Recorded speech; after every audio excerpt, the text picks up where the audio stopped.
Madame, Messieurs, merci de rester avec nous pour ce nouveau numéro de votre magazine Femmes. Ce magazine va aujourd'hui aborder une question ou un thème très important. Il s'agit de la femme et du dialogue. La femme est certes réputée comme loquace face à l'homme, mais dans ce numéro, on va vérifier de quoi parle-t-elle exactement et pourquoi cette femme doit parler. Pour ce faire, nous recevons une femme qui va nous expliquer évidemment femme et dialogue. De quoi s'agit-il? Il s'agit de Patricia Kaniki qui est notre invitée du jour. Ce n'est pas la première fois, mais elle va devoir se présenter. Madame, Messieurs, bienvenue à vous et bienvenue également à notre invitée. Alors, la répétition est la mère des sciences, dit-on.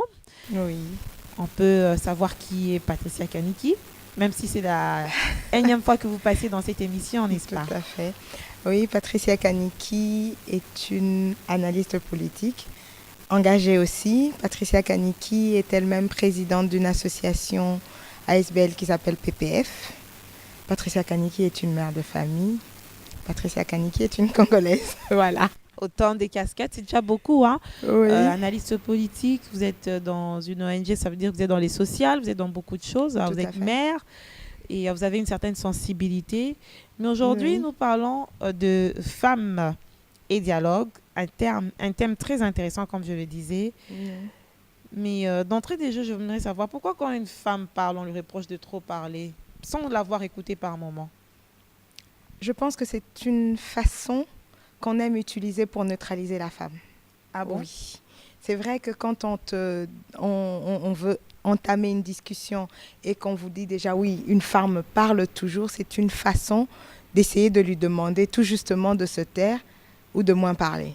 Voilà, c'est une intimidation. Une Aussi simple intimidation que ça, alors je que trouve, je oui. me rappelle même dans la Bible, hein, à un certain moment, Paul était obligé de dire à la femme de se taire. Ça veut dire que cette histoire de femme qui parle beaucoup ne commence pas aujourd'hui, ça date quand même. Vous me parlez de la Bible, je vous parlerai de la Bible aussi. Étant chrétienne et servante de Dieu aussi, je vous dirais que quand Paul a demandé à la femme de se taire, le Christ, lui, a demandé à la femme d'aller dire qu'il était ressuscité. Ah, Alors, entre Christ, qui est le Seigneur, et Paul, à qui est-ce qu'on devrait écouter le plus en mhm. premier? Mais vous êtes quand même d'avis avec nous que la femme parle trop et pour rien par moment. Non, malheureusement non. Je suis peut-être d'avis qu'elle parle beaucoup, mais trop non. Elle parle pour se faire entendre. Tant elle ne s'est pas fait entendre, c'est à ce moment-là qu'elle a tendance à insister. Et je pense que les hommes jouent avec ça. Les hommes ont appris à jouer avec le fait que la femme parlait beaucoup. Mhm. C'est comme je vous l'ai dit tout à l'heure, c'est une forme d'intimidation.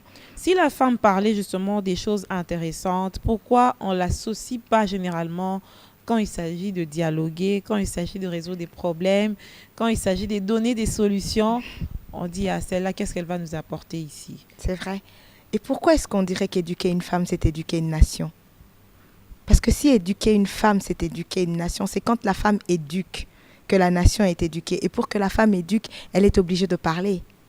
Et si elle ne parlait pas, la nation ne serait pas éduquée. Donc ça veut dire que cet adage est contradictoire.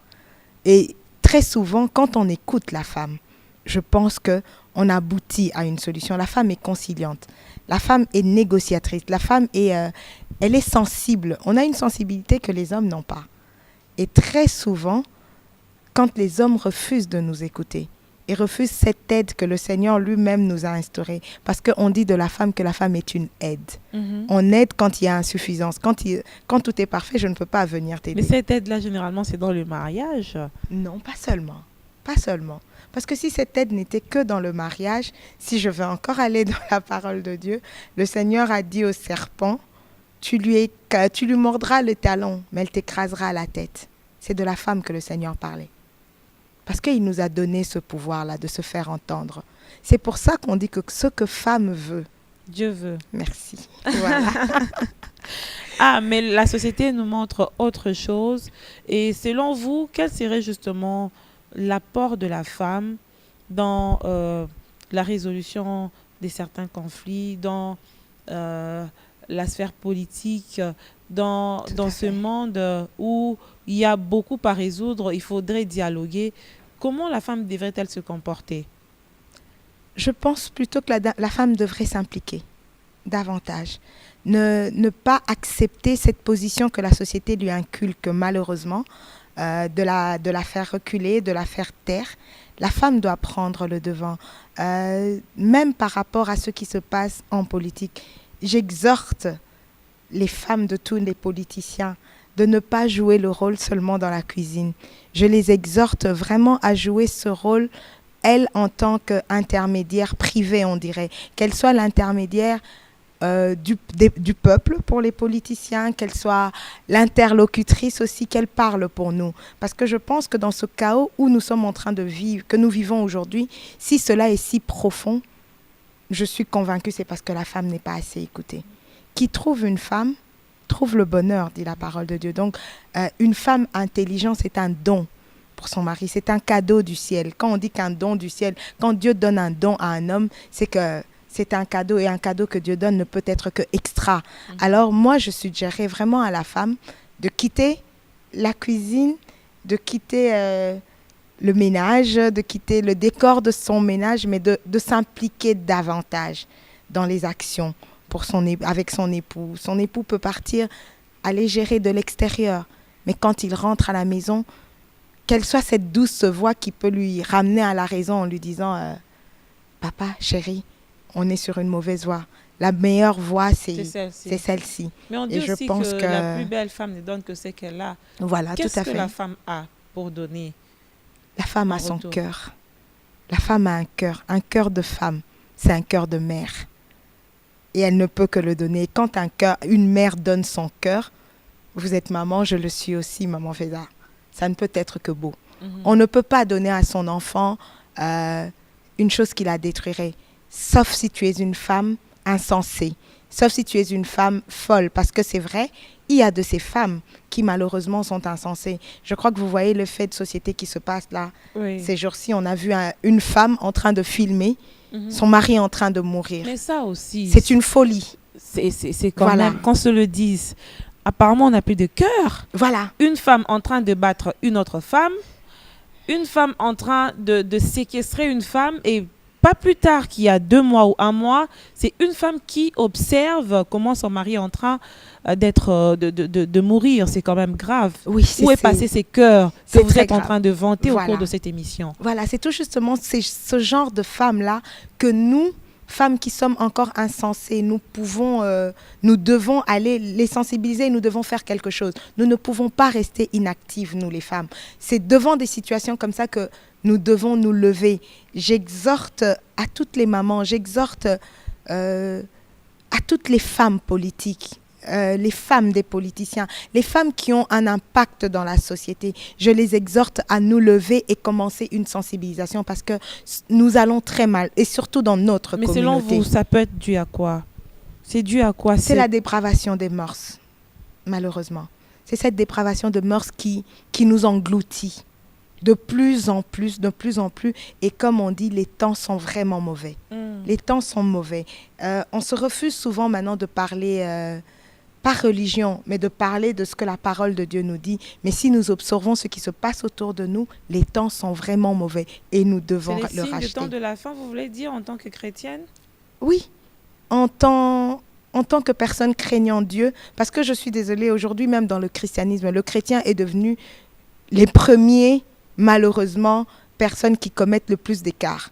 Non, moi je ne suis pas seulement chrétienne, je suis d'abord une personne qui craint Dieu. Et en tant que personne craignant le Seigneur, c'est ce que je suis en train de dire. Nous devons être sensibilisés devant cette situation. Nous devons faire quelque chose. Si nous ne le faisons pas, demain nous rendrons compte, parce que nous sommes les sentinelles des uns pour les autres. Et cette dépravation de mœurs, c'est ces faits de société qui sont en train de se passer. Nous devons vraiment trouver une solution et nous dire qu'est-ce que nous devons faire. Qu'est-ce que nous pouvons faire? On ne peut pas continuer comme ça. En tout cas, ces 2 faits donnent une certaine matière à réflexion et aussi matière pour pouvoir changer les choses sur le terrain, parce que ça prouve à ce que de la même manière où on vante la femme d'avoir un grand cœur, de la même manière, elle peut tout en un clin d'œil. C'est-à-dire elle peut tuer, elle peut prendre des mauvaises décisions Tout à fait. ou elle oublie qu'elle a un avenir à protéger et Tout à mettre fait. en danger aussi d'autres personnes. C'est quand même grave. C'est très grave. Voilà pourquoi il faut enseigner la femme. Mhm. Il faut l'enseigner. Il faut l'enseigner dès le bas âge. Il faut l'enseigner les valeurs de la vie. Vous verrez qu'aujourd'hui, le premier outil de destruction pour la société en tout, autant elle peut être instructive, c'est les réseaux sociaux. Mhm. Tout se passe là. C'est là que la femme se détruit aussi. On oublie de faire à manger, on brûle nos casseroles, on ne sait pas suivre l'éducation des enfants, on ne sait pas être prête quand le mari rentre. On veut être comme et celle qui publie les photos. voilà, on est la femme people. On veut Mhm. tous devenir des Kardashians, Mhm. on veut tous devenir des Michelle Obama sans pour autant jouer le rôle, le remplir convenablement. On veut aspirer, on veut être pour ne pas être, paraître pour ne pas être. C'est ce que la femme fait aujourd'hui. Donc, c'est un danger pour la société. Et maintenant, il faut que la femme redevienne équilibrée. Les réseaux sociaux doivent nous instruire, doivent nous aider, mais pas nous détruire. Parce qu'aujourd'hui, mon mari m'achète un nouveau bijou. Je viens le vanter. Mon mari m'achète Une nouvelle voiture. une nouvelle voiture, un mariage de rêve, tout ce que vous voulez. Non, c'est pas ça. C'est pas ça la première place que doit avoir la femme. Je pense que la femme est celle qui doit être mise en premier rang pour le rôle qu'elle est en train de jouer, pour les exploits qu'elle est en train d'accomplir. Et tout ça ne nous aide pas dans les antivaleurs. Nous sommes en train de le voir. Aujourd'hui, nous entendons des langages qui, waouh, je me permettrai de dire, oui, ne joue pas avec moi, je te traiterai comme l'autre a traité l'autre. Oui, On prend les c'est échecs. devenu comme un exemple. C'est pas possible. Mhm. C'est pas possible. Une femme Un qui mauvais se, exemple. oui, un très mauvais exemple. Une femme qui se mécomporte, une femme qui se laisse aller. Nous ne connaissons pas les histoires parce que derrière chaque vie, il y a une situation qui est cachée, qui est privée. Si aujourd'hui nous devons prendre les exemples que nous voyons à la vue sans connaître de l'intérieur ce qui s'est passé, c'est tout justement ce que je suis en train de vous dire. Mais C'est cette comment dépravation de elle pourrait mœurs. résoudre ces problèmes liés, par exemple, quand on regarde les deux cas récents qui ont été exposés sur les réseaux sociaux, on est prête à conclure que c'est dû certainement à un problème d'infidélité, par exemple. Bon, pour le premier cas, on sait que c'était ça, mais le deuxième cas où la femme a assisté sans intervenir à son homme qui est en train de succomber, on se dit certainement que c'est une femme qui est blessée et qui laisse partir son homme comme ça.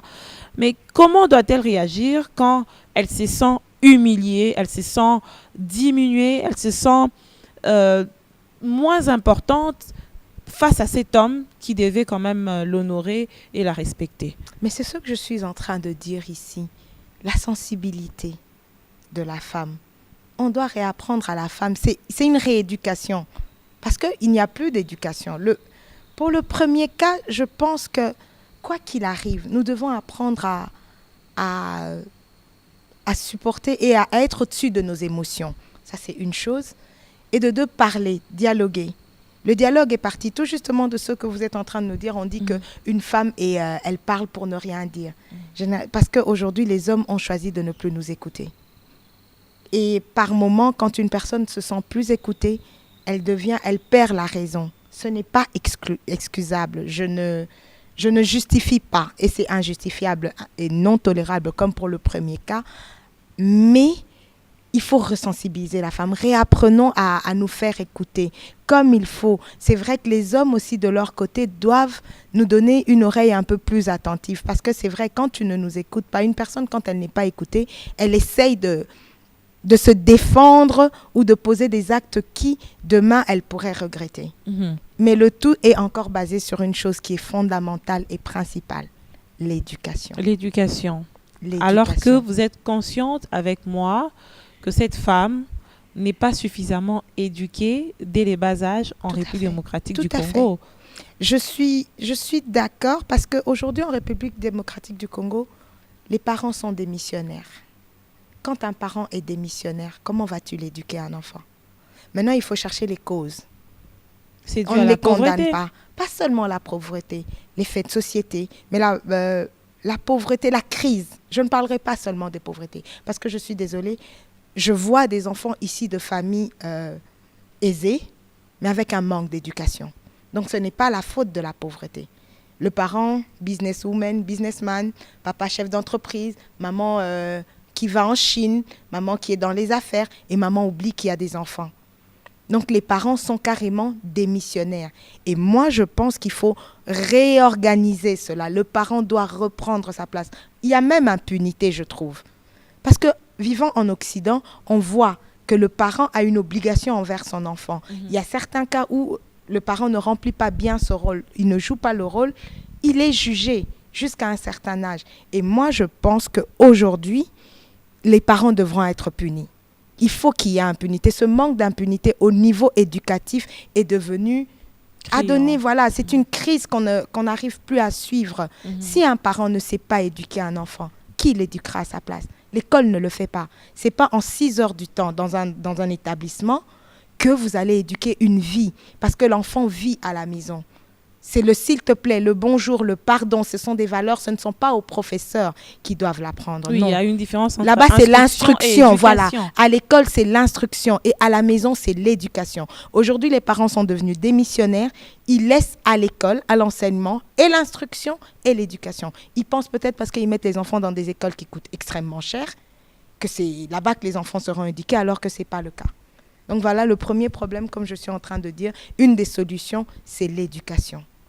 On doit revoir le système éducatif ici au Congo, surtout chez nous, dans notre communauté. Parce que vivant ici, vivant en Occident, le Congolais, nous avons, je dis bien nous, je ne me retire pas pour ne pas que les gens se sentent lésés, nous avons un sérieux problème d'éducation. Et ça, nous devons revoir les bases. Sinon, cette société, on aura...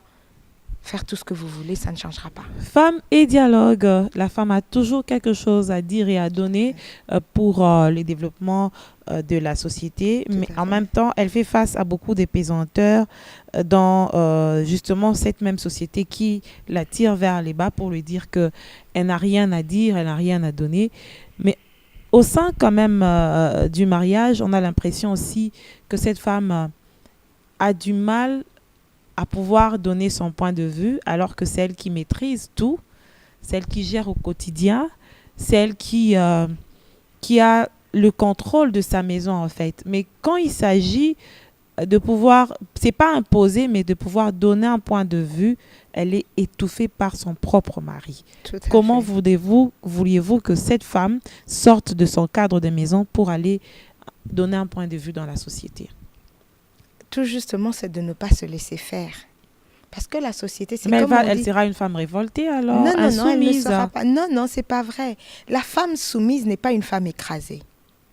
Non, il y a une différence entre la soumission et le fait d'être écrasée. Être une femme soumise, ce n'est pas parce qu'on est soumis qu'on se laisse écraser. Une femme soumise, c'est d'abord une femme qui exige le respect. Et le respect, on doit l'exiger. Vivre en couple, un mariage, il vous faut vous écouter. Ce n'est pas un seul sens, c'est dans les deux sens. Nous nous aimons. Et d'abord, un couple qui s'aime doit s'écouter. Tu ne peux pas me dire que tu m'aimes en tant que ta femme. Tu ne peux pas me dire que tu m'aimes en tant que ton aide sans pour autant m'écouter, sans pour autant prendre en compte ce qui me préoccupe. Donc, c'est ça la différence. Et à la fin, dans la société, la femme doit savoir s'imposer. Elle doit s'impliquer, s'imposer. Et quand on le fait bien, je pense qu'on n'arrive pas, on ne sait pas faire taire la raison. On me demanderait de me taire. Moi, je me tairais facilement si je sais que je ne suis pas dans la raison. Mais quand je sais que je suis dans mes droits, je parlerai. Je parlerai, même si il faut me faire taper sur les doigts, je parlerai. Devant une injustice, je parlerai. Du moment que je sais que je suis sûre et certain, convaincue que je suis dans mes droits, je parlerai. Donc, il faut parler. Oui. Un autre cadre où la femme pouvait encore mieux se faire entendre, ce serait par exemple aussi dans le monde politique. Malheureusement, on a été un peu déçus de sa représentativité au sein... par exemple, par rapport aux échéances passées, les électorales, la femme a été moins représentée. Elle n'a pas eu soit un problème de courage, soit un problème de fond, soit un problème d'ambition. C'est à vous de pouvoir faire votre analyse. Mais du moins, on a l'impression que la femme se retire et elle est en train de pouvoir s'extraire elle-même dans ce monde où on a besoin de l'écouter. Si au niveau de l'Assemblée nationale, où le choix est fait... on dit que la population congolaise est majoritairement composée des femmes et des jeunes et elle a la possibilité, c'est-à-dire de pouvoir se faire élire aussi. en amont, mais malheureusement, les hommes ont dominé et largement dominé.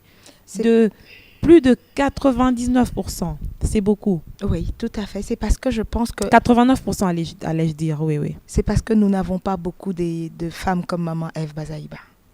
Parce qu'il y en a. Il y en a. Il y en a pas beaucoup, mais il y en a. Et celles qui sont en retrait, moi, je les exhorterai aujourd'hui à sortir. Parce que c'est comme je vous dis, ça fait quand même quelques années qu'on se connaît, ça fait quelques années que je viens ici et je n'ai pas l'intention de m'arrêter. Je fais une voie, je suis un Vous chemin. venez faire quoi? Alors que vous avez un confort chez vous, en Occident? Je n'ai que le Congo, c'est ce que je dis tous les jours. Et je me battrai jusqu'au bout pour ce Congo-là. Voilà pourquoi je viens. Et aujourd'hui, c'est vrai que politiquement parlant, je ne me suis pas encore imposée, mais je suis sur une trace. Et je crois que je dirais aux autres femmes, en les regardant vraiment dans les yeux, si vous continuez à dormir, je crois que d'ici 5-7 ans, moi, je ne continuerai pas à dormir. Je fais ce travail au niveau du bas, mais je continue à monter parce que je sais que j'ai quelque chose à donner. Je sais que j'ai un apport à apporter dans la société. Déjà, aujourd'hui, de là où je suis, je le fais. J'ai commencé chez moi, à la maison, j'ai éduqué mes enfants. Dans la société, je suis active dans la société. Et ces femmes qui se mettent à l'écart, qu'on n'a pas vu assez parmi les élections qui viennent de passer, moi, je leur dirais juste ne baissez pas les bras. Je proposerais même que les femmes se réunissent pour parler, que les femmes se réunissent pas pour s'écraser, parce qu'on a un problème aujourd'hui aussi. La femme, malheureusement, est tombée dans ce piège où elle est devenue individualiste. Elle veut aller toute seule. Elle veut qu'on voie que c'est Patricia Kaniki qui parle. Elle ne veut pas qu'on voie qu'il y a Feza à côté d'elle. Elle n'aimerait pas qu'on voie qu'il y a X ou Y. Non, non, non. Regroupons-nous pour faire une force. Si les hommes sont devenus des acteurs aussi forts qu'ils le sont aujourd'hui, c'est parce qu'ils se regroupent. Ils se regroupent et quand ils se regroupent, ils consolident une force. Malgré qu'ils ont des bonnes guerres entre eux, mais Oui. à un certain moment, ils oublient. Hein. Oui, malgré ça, mais ils sont là. Et il ne faut pas oublier que, comme vous le dites, c'est de bonnes guerres. C'est de bonnes guerres. Dans tout ce que nous faisons, il y a, que ce soit en politique, en business, il y a dans le secteur du travail. La concurrence existe, mais elle doit être loyale. Elle doit être loyale et non déloyale. Donc, c'est pour dire qu'aujourd'hui, ils peuvent s'écraser. Mais c'est pour le but, en politique, on dirait que c'est de la politique. À l'extérieur, dans les bureaux, on dirait que c'est purement professionnel quand on est concurrent. Mais humainement parlant, ça reste des frères, des amis, des personnes qui sont appelées à vivre ensemble. Et moi, je nous exhorterai en tant que femmes à être comme ces hommes, à copier un peu ça d'eux, parce que c'est un point fort qu'ils ont. Généralement, c'est pas pour offenser les papas. L'homme n'est pas très fort. L'homme est fort que quand il y a une femme forte derrière lui. Nous sommes l'élément qui pousse. Nous les poussons, nous les bousculons à aller de l'avant. Voilà. Et vous-même, vous restez au même endroit. Oui, et nous, on est là. Oui, on ne reste pas au même endroit. Derrière, souvent, on se perd parce qu'on propulse tellement nos hommes que nous nous oublions aussi. Ça, c'est un autre fait. Mais vous pensez que ces hommes que vous propulsez vont vous laisser venir faire ombrage à leur succès en vous laissant aussi vous imposer comme ça facilement? Quand nous venons, nous ne venons pas leur faire de l'ombre. Quand je vous ai dit tout à l'heure, nous sommes une aide. Non, prenons un exemple concret. Oui, on va aller en politique, par exemple, ou au niveau de l'Assemblée nationale, on a 500 députés. Aujourd'hui, si notre combat est entendu et que sur le terrain, il produisait des fruits, c'est-à-dire que les femmes postulent un nombre assez élevé au niveau de la députation nationale et provinciale. On a par exemple 300 femmes au niveau de l'Assemblée nationale, c'est possible. Et que les hommes perdent leur place. Oui. Ça ne sera pas facile pour nous. Laissez-moi vous dire que si on réussit à atteindre ce seuil de 300 places, les femmes, et il y en a 200 hommes, les choses vont changer au Congo. Ça sera du commérage au niveau de l'Assemblée nationale. Non, c'est pas vrai. C'est pas vrai. La femme est beaucoup plus impliquée que l'homme. Si. La femme est plus impliquée. Ça sera des pots de fleurs. On leur est proche d'être toujours là, à ne pas vouloir se faire entendre. Elles viennent embellir les salles. C'est faux. Elles sont par moments partiale, c'est-à-dire qu'elle privilégie par moments des intérêts qui ne sont pas justes. Mais on a vu les hommes, ils ont été majoritaires depuis, je pense, ça fait combien d'années qu'on est en Indépendant. indépendance? On est indépendant 58 ans? 59. 59 ans, ah oui, 59 ans cette année. Quel est le résultat?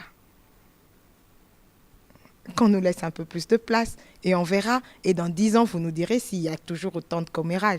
Non, moi je pense qu'on doit laisser la femme s'impliquer. On ne vient pas seulement parce qu'on veut avoir plus de sièges qu'eux. Non, on doit être là, on doit sentir que nous sommes là. Et notre sensibilité, si on nous écoutait un peu plus, ça produirait beaucoup de fruits positifs. La femme est émotionnelle. Oui, Ça, c'est vrai. très La femme est émotionnelle. très émotionnelle. Mais derrière les émotions de la femme se cache toujours un réveil féroce, on dira. Parce qu'après cette émotion-là, on peut dire elle peut recevoir un coup, être par terre, bien pleurer, mais quand elle se lève beaucoup plus forte et elle cherche à changer les choses. Elle cherche à ce que les choses aillent de l'avant. Et c'est de ces femmes-là que nous voulons aujourd'hui. Nous voulons des femmes qui voulons faire avancer la société. Nous voulons des femmes qui voulons... Parce qu'aujourd'hui, nous voyons les conflits qui accourent de partout. Nous voulons des femmes qui peuvent être capables d'estomper ces conflits-là et de se dire, voilà, si aujourd'hui nous sommes arrivés là, parce qu'il y a eu des femmes qui se sont levées. Mhm. Et c'est de ces femmes-là que nous voulons. Donc, moi, j'exhorterai à la femme de se réveiller. Réveille-toi, toi qui dors. Lève-toi et prends l'avenir de ta nation entre les mains. Justement, on va revenir sur ce dialogue de la femme pour qu'elle ait quelque chose à dire, pour qu'elle ait quelque chose à donner. Il faut qu'elle puisse se former. Et c'est là que la question de l'éducation est revenue. Donc, il faudrait aussi sensibiliser aujourd'hui les femmes à pouvoir se prendre en charge sur le plan de la formation. Tout à fait. Les hommes se forment tous les jours, ils se mettent en compétitivité, mais les femmes, apparemment, elles se disent, il y a d'autres moyens par lesquels on peut aboutir à notre objectif. Lequel, par exemple? Il y a le canapé. Ah, Que ça soit ok. même dans les universités, hein. Tout à fait, oui. Ça oui. s'observe. Oui, oui. Oui, il y a les points sexuellement transmissibles. Déjà, Mhm. au niveau de l'université, Mhm. la femme dort, certaines dorment, elles savent que le lendemain, elles vont venir. Par formalité, elles seront dans la salle, mais elle sait comment elle va voir ses points. Tout Ça à peut être fait. soit elle sort avec un garçon qui est très intelligent, qui va faire son examen, soit elle va voir les professeurs. Tout à fait. Tout ça, c'est une faiblesse de notre part. Mais- Sur le plan professionnel, on ne se rend pas compétitive. Certaines savent qu'elle va sortir avec tel PDG, tel boss ou tel chef direct pour avoir un avantage. Tout à fait. Alors que l'homme sait qu'il faut se battre. Vous savez ce qu'on dit? Les tonneaux vides font beaucoup de bruit. Mhm. Il y a une exclamation qui dit ça. Les tonneaux vides font beaucoup de bruit. Eh bien, ça, c'est... Moi, je dirais que c'est la minorité des femmes. Ce n'est pas la majorité de la femme congolaise. Je suis désolée. Et très généralement, on voit plus le mauvais côté. Vous savez, vous pouvez être rempli de qualités. Je ne verrai pas vos qualités, maman Feza. Mais le jour où vous commettrez la première erreur, c'est de celle-là que je me C'est la souviendrai. nature humaine. Voilà, c'est la nature Alors que humaine. les femmes Voilà arrêtent de pourquoi... commettre les erreurs. Non, non, on ne peut pas arrêter. Les hommes en commettent aussi, beaucoup. Mais ils ne sont pas jugés de la Non, même voilà, manière. ils ne sont pas. Mais c'est cette injustice-là dont nous devons nous lever aussi et commencer à nous imposer. Voilà pourquoi moi je demande à la femme intelligente, à la femme sensée, pas à la femme qui cherche la promotion canapé, non, à la femme qui a, parce que je sais que la femme a toujours quelque chose à donner. Une femme sur tous les niveaux, nous avons des choses à donner. Alors, instruisons-nous s'il le faut. Faisons les formations qu'il faut. Quand nous sommes à la maison, soyons les mères qu'il faut. Quand nous sommes dans la société, soyons les acteurs et les actrices plutôt qu'il faut. Arrêtons de laisser la femme dévalorisée, la femme légère, prendre notre place et donner cette image. En tant que femme, avec toutes les valeurs que j'ai, je crierai toujours non. Parce que s'il peut y avoir 1 million de femmes qu'on peut voir, moi, je suis convaincue qu'il y a 2 millions qu'on ne voit pas, qui ne font pas trop de bruit, mais qui sont des femmes exceptionnelles. Et que ces femmes-là, maintenant, se lèvent. Peut-être que leur point faible, c'est cette timidité, ou c'est le fait d'être effacées, de se laisser effacer, qui font en sorte qu'on ne les voit pas. Non, toutes les femmes ne sont pas pareilles. Et moi, je crois déjà en la nature, en l'être humain. Je ne vois pas que le mauvais. Ah, et vous je êtes crois en très ces femmes. optimiste Oui, oui, par rapport toujours. à la femme. Je Toujours, l'espère. oui. Femmes et dialogue, c'était le thème de notre émission. Nous Tout à avons fait. fini. En un mot, que diriez-vous à la femme quand elle doit parler? De ne pas se taire, de parler et de ne pas avoir peur. de se faire entendre. On dit, derrière un grand homme se cache une grande femme. Alors je parle à toutes ces grandes femmes qui sont derrière ces grands hommes. Qu'elles se lèvent et qu'elles font bouger les choses. Je parle à tous ces grands hommes qui bouchent leurs oreilles en n'écoutant pas leurs femmes, qui donnent un peu plus d'attention.